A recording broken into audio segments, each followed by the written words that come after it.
January 1st, what would normally be a great day, new year, new vibes.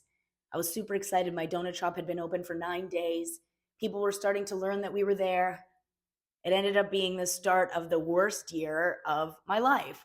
It was the day that Mark attempted his first hostile business takeover attempt. Yeah, you heard that right. And did I think that that was going to be something I would have to deal with? Nope, I did not.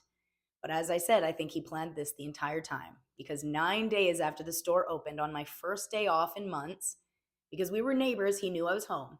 He put on a shirt for the first time in months, got into his 4Runner, and drove all the way to the shop, which is like a 40-minute drive.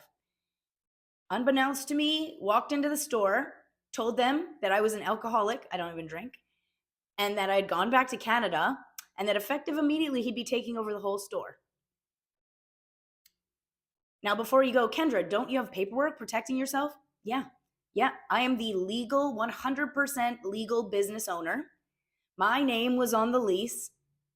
Everything was under my name. This was 100% illegal and insane. Absolutely insane. So after he did that, apparently he walked around the store and pointed to everything that he had invested in and said, "This is mine, this is mine, this is mine."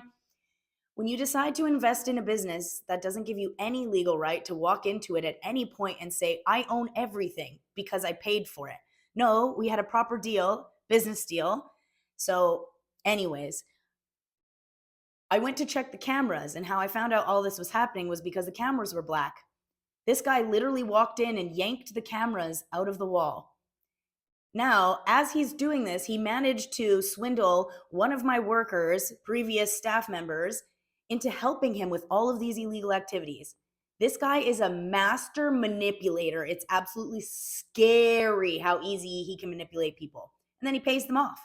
He tells them that he's rich, like he told me, "I have millions of dollars, I'm rich, and if you don't do what I say, pretty much you won't have your jobs," which is what he told my staff.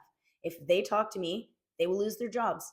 So I tried to phone them and see what's happening. Nobody would answer.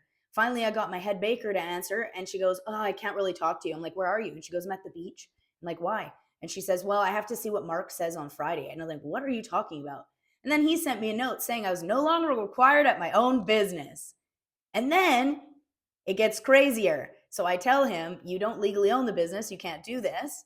And I'm thinking, I'm stressing because I'm already stressed. I just built the whole thing. And then the next day, I go to the police where I see him trying to falsely report me for theft and get me put in jail in a foreign country.